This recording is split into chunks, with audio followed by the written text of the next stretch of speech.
For today's video guys, so ayan guys, so nagbuwad akong anak og humay.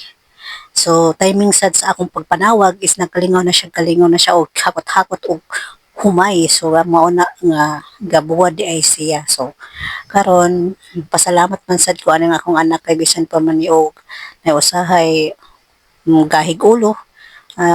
Makatabang man sad niya siya labi nag imuhan lang siyang maayuhon og pagtagad ayuhon lang nimo siya og pagpasabot. So wala hinungig akong anak nga ulitaw na. So saon na pa ni ra pa maning gamaya. Si Pudon pa man ni saon na. Wala man ning ipon. So grabe kami na jud ko sa akong anak. Wala na jud ko nako siya na yakap oy.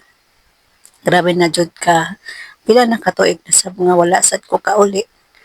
So wala na nako na siya wala na nako siya nabantay jud siya nga sa iyang pagkadako. Makita na lang nako na siya sa mga video, sa video call kay monsaon man lagi nga to ang pagpanarbaho kinahanglan man ta malayo aron makapangita tag kwarta para ila sustento sa ilaha. Pero wala man sad ko ingon niya gamahay kaysa akong pagpaningkamot na amo ko'y nakita. Busa na ni sa akong gapaningkamutan niya nga maka-anime. So karon guys, na jud ko'y nakita nga humay, nga bagong ani nga matawag nga ako ana. So sobra ka happy ko na bisan pa man og sa kalisod sa panahon, sa kalisod sa kinabuhi sa atong mga pagpangandoy, bisan magdili siya ingon nga dali siya makuha, dugay siya kaayong makuha once na imo siyang paningkamutan, makuha ra gyud siya nimo. Pero sa daghang mga obstacles nga nang nagian, so dili lang ingon nga dayon-dayon nimo makuha kay syempre sa sitwasyon sa ako ang side is dili jud siya sayon kay ako lang mag-isa. So ako ang breadwinner sa among pamilya, so single mom ko. Kaya wala ko'y ingon nga na ako'y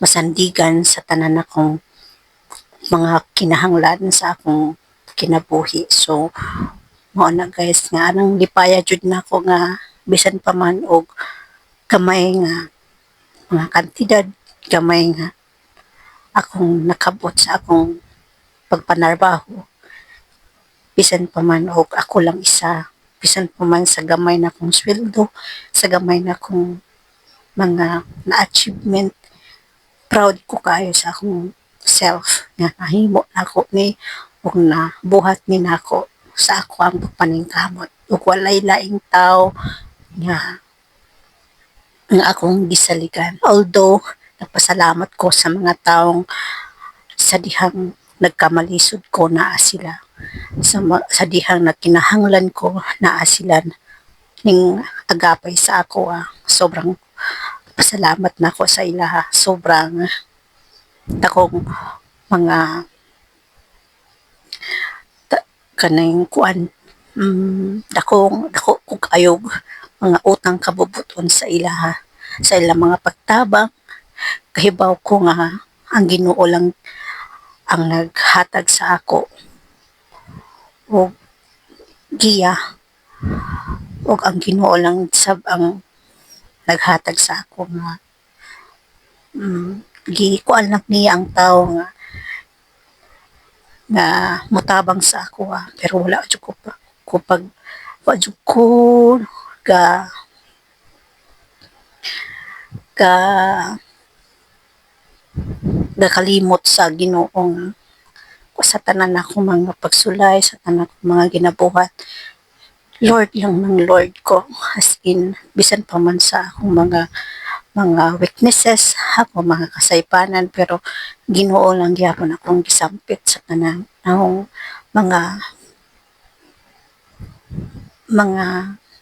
kinabuhat sa tibuok ng kinabuhi. Kay bao ko nga sa akong side, sobrang daghan ko ka mga kasaypanan, daghan ko mga sala nga dili dapat nako i kuan, pero wag yapon ko pasagdi sa Ginoo.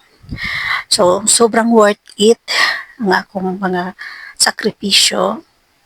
Ang akong anak, ako na siyang gibiyaan for 3 years old. So wala jud ko gaatiman ana niya. Sukat sa iyang paggamay. Kuan lang siya. Nakaatiman manggaling ko mga 2 months. Iana lang.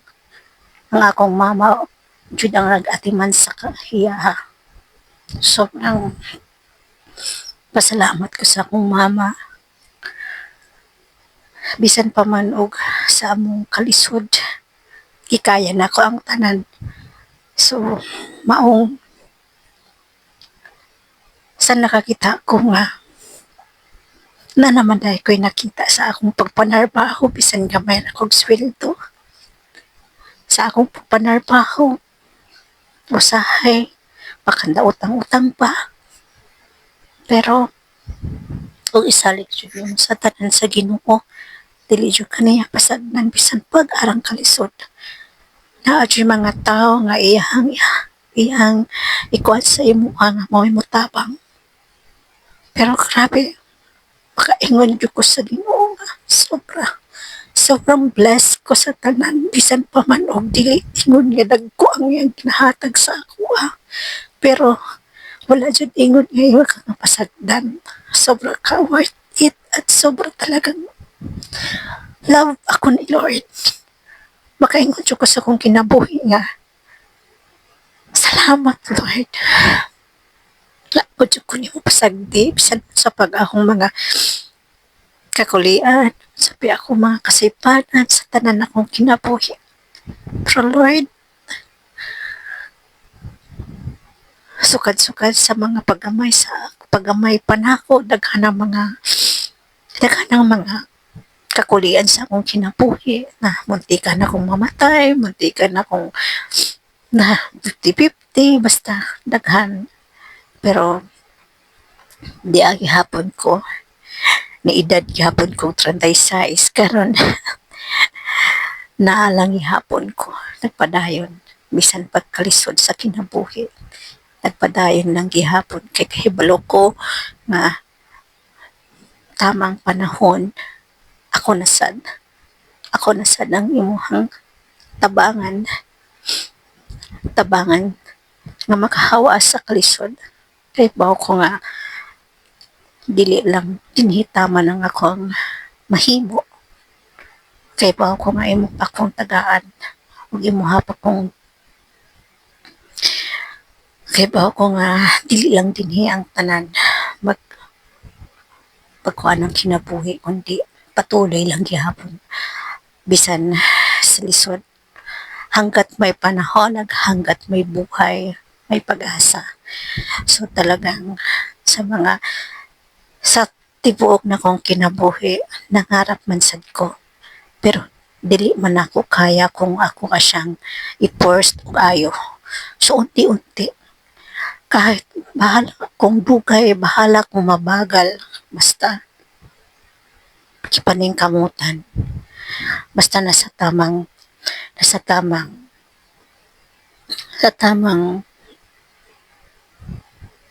gawain lang at hindi ka nang lalamang sa kapwa. Maging maayos din ang buhay. Sa darating na panahon, maging maayos din. At I hope so na maging okay ang lahat.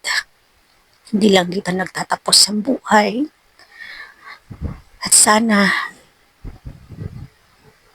darating yung panahon na maging maayos na ako na sad ang buligan sa Ginoo nga ani makatagamtam ko o kaharuhay kinapangarap na ko na sa akong kinabuhi kitang tanan man siguro nangarap og maayong kinabuhi, pero sa karon dawat na ko bisan pag dugay mabagal ang usad ng buhay, dahil dili man ang buhay is para kuan sa yan contest nga makontesta kay aron kinsay kuan, depende yan depende yan sa kung ano yung sitwasyon mo. Sa ako medyo magalisod man jud ko og kuan kay ako raman gud sa, so mao nang hinay hanggat darating yung panahon na maging maayos din ang lahat. Alam kong hindi naman dito nagtatapos kasi hanggat may buhay ka, kung nagsusumikap ka lang, darating yung mga pangarap mo na hindi mo lang inaasahan. Gabay, sabayan din ng pagdarasal, kahit dahil si Lord lang naman talaga nakakaalam kung ano yung mga dapat mong ma-achieve. Siya lang yung nakakaalam sa lahat. So talagang napaka-worth it naman talaga kung ano yung naano ko ngayon, kahit na meron ako mga kakulian sa lawas. So meron na ako yung mga dinadaramdam, pero na-feel na ako ang happy, peace sa akong kinabuhi. Nga walay laing taong imong saligan sa imong kinabuhi kundi ikaw lang. Dili jud ka ingon nga makaingon ka nga muasa ka sa ubang tao kay darating yung panahon na magsasawa din sila sa'yo. Kaya minsan kung ano yung na-achieve mo, papatuloy mo lang at huwag magpahinaan ng loob. Minsan din naman kasi hindi maiiwasan yun, pero si Lord andyan ng lagi. Ramdam na ramdam ko talaga na as in yung parang kahit na ikaw ay hindi naman ganon ka-perfect, pero sobrang worth it ang lahat. Kaya talagang napaka-worth it ang lahat ng narating ko sa buhay, kahit hindi man gaano ka yaman, hindi man ako mayaman, hindi rin ako nagmamayabang, kundi sa totoong buhay ko to. At napaka proud lang ako sa sarili ko na kahit kunti yung naabot ko is may nakikita ako. May nakikita ako sa pinaghihirapan ko, at hindi ko masasabi na o ibang taong gumagawa nito. Kaya napaka-worth it at napaka-happy ko at masasabi ko talagang sobrang blessed ako. Kahit hindi man ako gaano ka complete, hindi man ako complete, pero ramdam na ramdam ko yung presensya ng Panginoon. At sobra talaga, as in, sobrang worth it at happy. And thank you for watching, guys.